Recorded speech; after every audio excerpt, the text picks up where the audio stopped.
It's Patrick Hutzel from IntensiveCareHotline.com, where we instantly improve the lives for families of critically ill patients in intensive care so that you can make informed decisions, have peace of mind, real power, real control, and so that you can influence decision making fast, even if you're not a doctor or a nurse in intensive care. This is another episode of Your Questions Answered. And in last week's episode, I answered another question from one of my clients. And the question last week was part 12 of my sister is in intensive care on a balloon pump and ventilated after cardiac surgery. The ICU doctors want to stop treatment against our wishes and let her die. What should we do?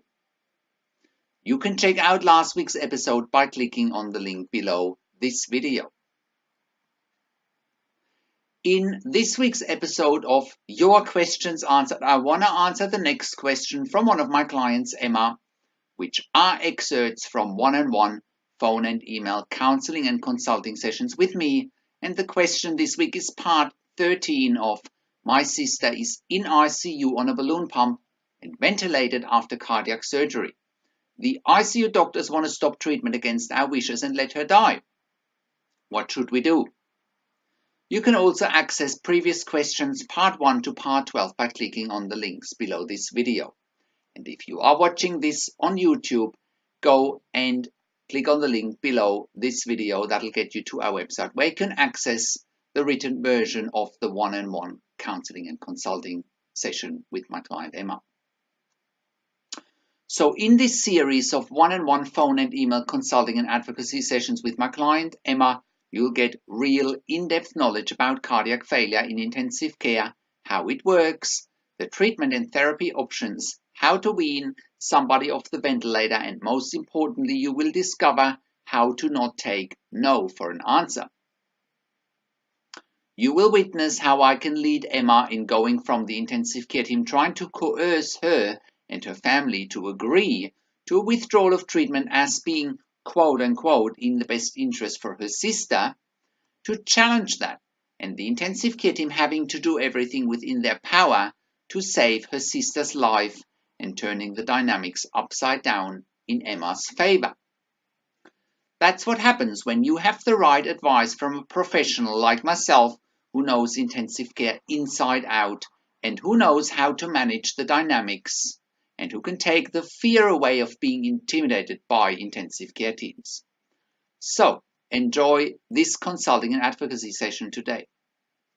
So Emma writes, "Hi Patrick, thank you for your last phone call. It was very eye-opening to me what needs to be done next.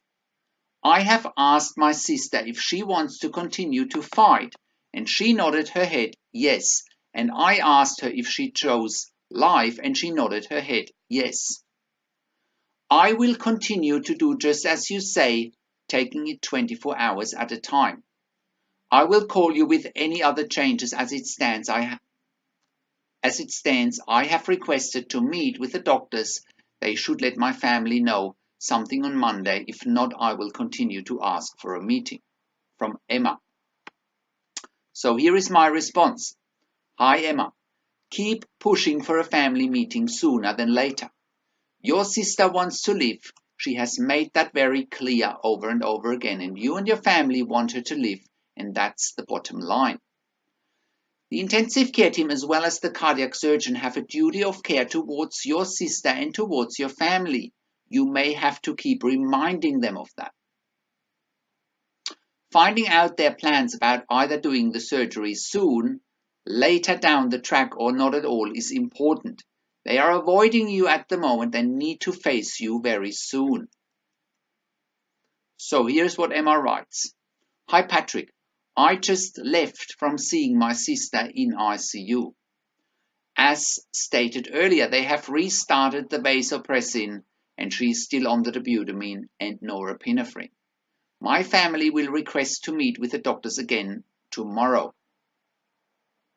The nurse unofficially told me and my brother-in-law that the doctors will not perform my sister's surgery.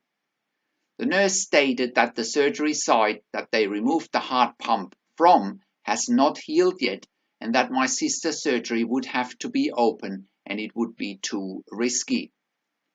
Apparently, the doctors are trying to get my sister transferred to a long-term acute care facility, but will not be able to do at this time because my sister is on the pressors, whatever that means. The nurse said that my sister's insurance is about to run out and that before the doctors will even consider doing the surgery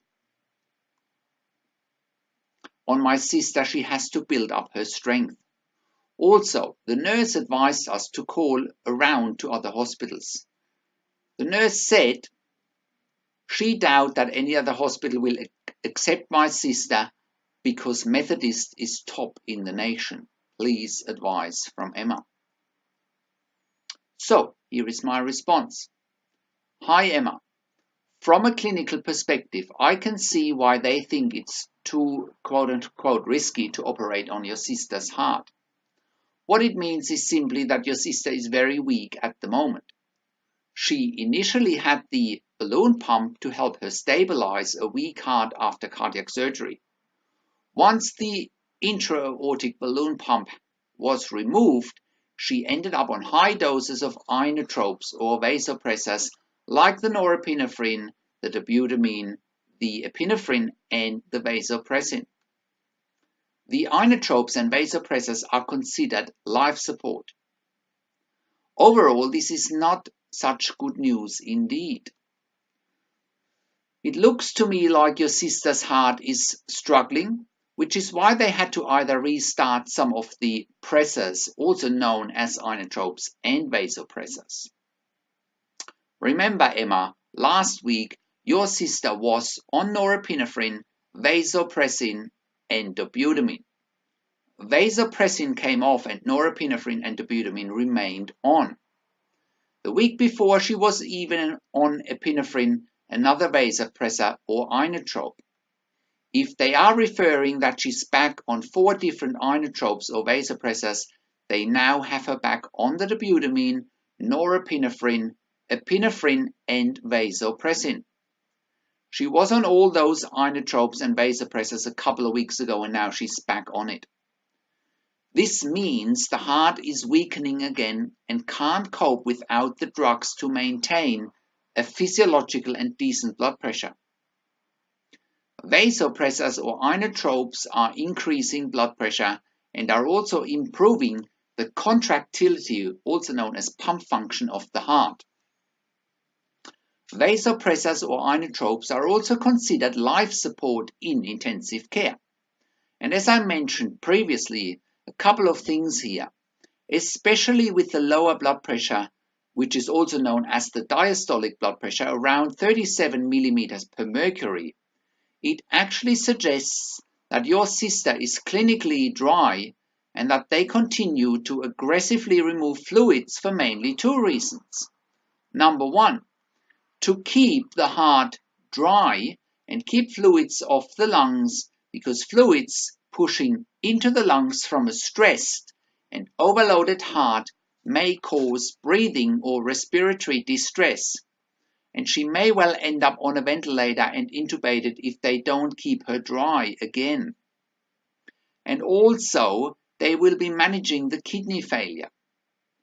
So therefore, if your sister is needing more and more of the vasopressors and inotropes, it's a sign her heart continues to be weak, and unless they're doing surgery or commence her on ECMO, the heart seems unable to cope at this stage.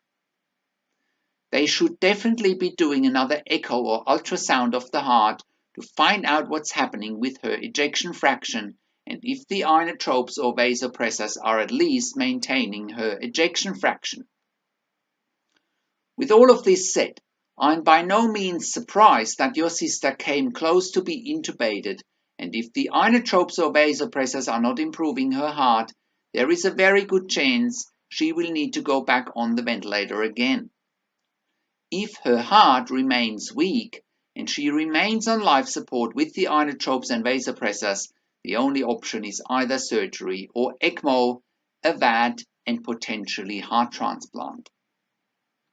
It could well mean that she has gone back to a point where their initial statement about that your sister couldn't live without the intra-aortic balloon pump might become a reality. But you have to ask, why do they only want to meet on Thursday and not today, as bringing you up to speed with things would be crucial, I believe. Have you spoken to any doctors at all? Also, I can definitely be in the meeting over the phone on Thursday. So here is what Emma writes back. Hi Patrick, thank you so much. The doctors wanted to do the family meeting on Wednesday, but my brother-in-law is having health issues and had to leave the hospital and will return on Thursday. The doctors are still being very elusive and have yet to give us a time for the meeting on Thursday. In the last meeting, when I asked the doctors about the ECMO for my sister, they told the family that they wouldn't be doing the ECMO because having ECMO would be a bridge for surgery, and at that time she was not a candidate for surgery. My brother-in-law and his family will continue to say no to hospice, palliative care or DNR no matter what the doctors say. I am so lost at this point that I really don't know where to start or end. I'm afraid that they will intubate her again. Will they be able to extubate her, and how long will she last with the pressors if these doctors continue to refuse to provide any other type of care? They told the family that once they remove the pump, that they would not be able to put the pump back in. Please advise. So here is my response. Hi Emma. ECMO might also be a bridge to a heart transplant, as I mentioned before. I know it doesn't look good for now. Please do not give up. Try and stay positive. It'll help you no matter the outcome. Keep demanding answers about ECMO, VAD, and heart transplant in particular. Yes, trying to avoid intubation will be very important. And continue to make very clear that DNR or withdrawing treatment is not an option. The inotropes or vasopressors are life-saving for now, and keep your sister alive, quite simply. As long as she can't come off the inotropes or vasopressors, it will be difficult for them to perform surgery because she is being too weak after all she's been through. The cardiac surgeon and the anaesthetist would see a massive risk by taking her back to surgery because they would be worried that her heart may not be able to cope with the surgery and she would die soon. That's a possibility, and certainly when patients have cardiac surgery, they should have built up their strength prior to it.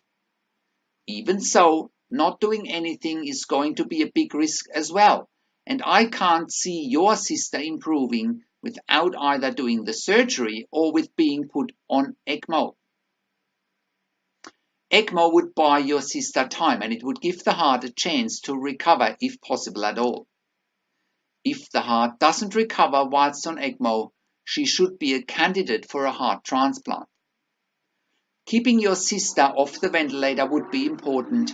However, if the inotropes or vasopressors keep going up, it'll be difficult and she'll end up ventilated again potentially. Again, that's where ECMO could come in. Even though ECMO would most likely require mechanical ventilation and also induce coma, it would still be the best option to buy your sister crucial and life-saving time. Those are the questions you need to bring up. I will try and call you again around 4 p.m. So that's the end of this consulting session with Emma. So, how can you become the best advocate for your critically ill loved one? How can you make informed decisions, get peace of mind, control, power, and influence quickly whilst your loved one is critically ill in intensive care? You get to that all-important feeling of making informed decisions, get peace of mind, control, power, and influence when you download your free Instant Impact Report now by entering your email below. In your free instant impact report, you will learn quickly how to make informed decisions, get peace of mind, real power, and real control, and how you can influence decision making fast whilst your loved one is critically ill in intensive care. Your free instant impact report gives you in-depth insight that you must know whilst your loved one is critically ill or is even dying in intensive care. Sign up and download your free instant impact report now by entering your email below. In your free instant impact report, you will learn how to speak the secret intensive care language so that the doctors and the nurses know straight away that you are an insider and that you know and understand what's really happening in intensive care. In your free report, you will also discover how to ask the doctors and the nurses the right questions, discover the many competing interests in intensive care, and how your critically ill loved one's treatment may depend on those competing interests. How to eliminate fear, frustration, stress, struggle, and vulnerability even if your loved one is dying. You get 5 mind-blowing tips and strategies helping you to get on the right path to making informed decisions, get peace of mind, control, power, and influence in your situation. You will get real-world examples that you can easily adapt to your and your critically ill loved one's situation. How to stop being intimidated by the intensive care team and how you will be seen as equals. You will get crucial behind-the-scenes insight so that you know and understand what's really happening in intensive care and how you need to manage doctors and nurses in intensive care, and it's not what you think. Thank you for tuning into this week's Your Questions Answered episode, and I will see you again next week in another update. Make sure you will also have a look at our blog section for more tips and strategies, or simply send me an email to support@intensivecarehotline.com with your questions, or you can call me. Find international phone numbers on the top of the website. Also, have a look at our membership site intensivecaresupport.org, which is a membership site for families in intensive care. Also, check out our ebook section with more ebooks, videos, and audio recordings, and where you can also get one-on-one consulting and advocacy with me via Skype, over the phone, or via email by clicking on the tabs on the top of the website. This is Patrick Hutzel from intensivecarehotline.com, and I'll see you again next week in another update.